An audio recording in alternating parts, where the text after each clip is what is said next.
আজ আমি পটল চিংড়ির একটি রেসিপি আপনাদের সাথে শেয়ার করব। আসসালামু আলাইকুম, কোহিনুরস কুইজিনের সবাইকে স্বাগতম। আপনারা কেমন আছেন সবাই? আশা করি সবাই ভালো আছেন।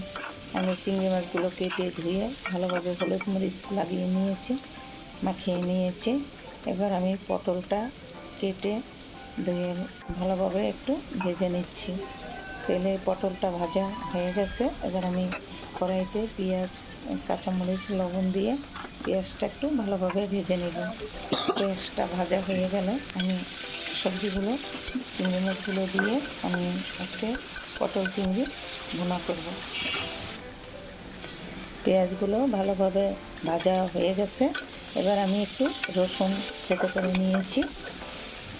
রসুন থেতো করে নিয়ে পেঁয়াজের মধ্যে দিয়ে দিলাম। ভালোভাবে ভেজে নিয়েছি রসুন আর পেঁয়াজ। এবার আমি গুঁড়া মশলাগুলো দিয়ে দিলাম, হলুদের গুঁড়া, মরিচের গুঁড়া, ধনিয়ার গুঁড়া দিয়ে একটু পানি দিয়ে ভালোভাবে আমি কষিয়ে নিচ্ছি।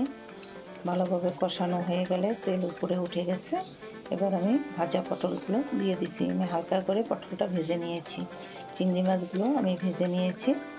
ভেজে নিয়ে একসাথে চিংড়ি মাছ আর পটল দিয়ে ভালোভাবে কষিয়ে নিলাম। কষিয়ে নিয়ে এবার একটু ঝোলের পানি দিয়ে দিলাম। ঝোলের পানি দিয়ে একটু মাখা মাখা ভুনা ভুনা হয়ে গেলে আমি নামিয়ে ফেলব। এই যে পটলটা কিভাবে আমি রান্না করলাম আপনারা দেখে নিলেন। এবার ঝোলটা গাঢ় গাঢ় হয়ে গেছে, মাখা মাখা হয়ে গেছে। এবার আমি নামিয়ে নিব। আমার ভিডিওটি যদি আপনাদের ভালো লাগে লাইক কমেন্ট শেয়ার করতে ভুলবেন না। আপনারা অনেক সুস্থ থাকেন, ভালো থাকেন। আল্লাহ হাফেজ।